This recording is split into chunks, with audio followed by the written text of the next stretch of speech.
Video पसंद आने की सूरत में लाइक, कमेंट और शेयर करें। हमारे चैनल को सब्सक्राइब करें और बेल नोटिफिकेशन को ऑन कर दें ताकि नए आने वाली वीडियोस आपको बआसानी मिल सकें। Novel सिराते Mustakim, written by Unaiza Ghazali, narrated by Maryam Asad. Episode 14।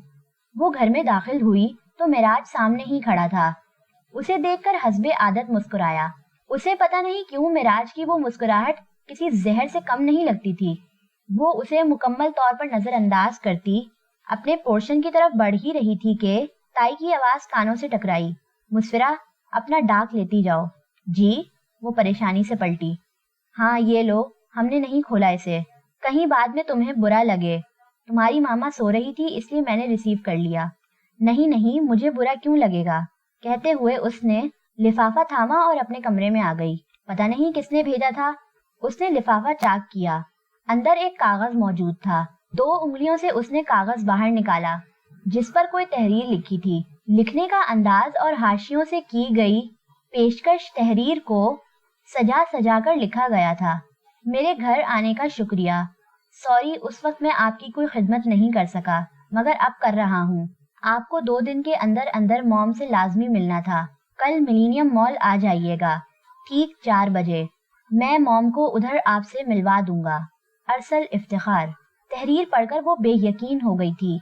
वो तो यही समझ रही थी कि अरसल ने उसकी बात को टाल दिया है, मगर उसने तो मुलाकात वाकई ही अरेंज कर ली थी। वो मुस्कुरा दी। बस वो अब खाला से मिल लेगी और उसकी जिंदगी का सबसे बड़ा मसला हल हो जाएगा। सुबह वो जल्दी ही जाने के लिए तैयार थी। लंबे पांव तक आते फ्रॉक के साथ बाल स्ट्रेट किए वो वाकई प्यारी लग रही थी। उसने पहले मैम आसिया से मिलने यूनिवर्सिटी जाना था और फिर खाला से मिलने मिलीनियम।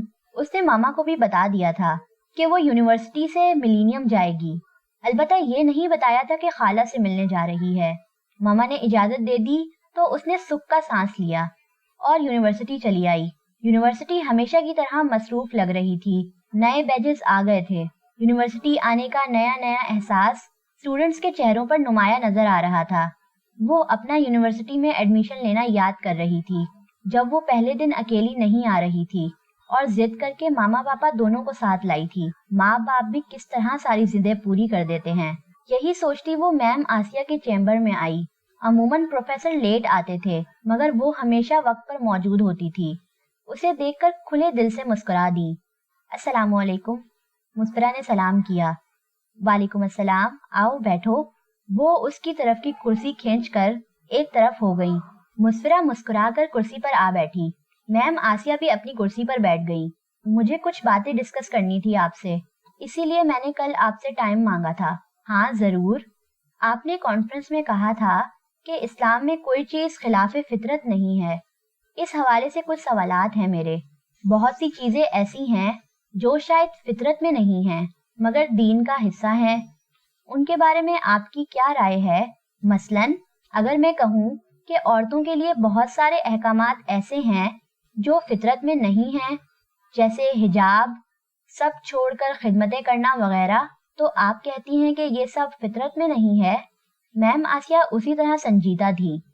जी शायद। हर औरत इज्जत से रहना चाहती है और चाहती है कि वो महफूज रहे। आजकल सबसे बड़ा मसला यही है कि औरतें महफूज नहीं हैं और इसकी सबसे बड़ी वजह बेहयाई है। हिजाब का मकसद औरतों को इज्जत देना है और उन्हें महफूज रखना है, क्योंकि पर्दा करने वाली औरत से अल्लाह का ये वादा है कि वो इज्जत से जानी जाएगी और सताई नहीं जाएगी, यानी महफूज रहेगी। इज्जत और तहफ्फुज तो अल्लाह का वादा है और अल्लाह कभी अपने वादे के खिलाफ नहीं करता। इससे माशरे में भी सुधार आता है, माशरे में हया आ जाती है और शर कम हो जाता है। जब औरतें बाहया होंगी तो अपने बच्चों की तरबियत भी अच्छी करेंगी और बेटों को नजरें झुकाना सिखाएंगी और बेटियों को हयादार बनाएंगी। तो बताइए कि एक औरत की हया सारे माशरे के लिए बाइसे इस्लाह नहीं है? जहाँ तक रही बात खिदमत की, तो इसमें औरतें थोड़ी गलतफहमी का शिकार हैं कि उन पर कोई बोझ डाला गया है। अल्लाह ताला ने जिम्मेदारियां बांट दी हैं। अगर मर्दों को एक दर्जा फजीलत दी गई है तो वो इसलिए कि मर्द औरतों के मुहाफिज होते हैं और मुआशी किफालत करते हैं, اگر وہ اپنے فرائض ادا نہ کریں تو یہ ان کی غلطی ہے، کیونکہ معاشی کفالت بنیادی طور پر مرد ہی کی ذمہ داری ہے۔ عورت کی ذمہ داری گھر ہے، وہ اس لیے تاکہ وہ تربیت اولاد پر زیادہ توجہ دے سکے اور شوہر کے گھر کی محافظ ہو۔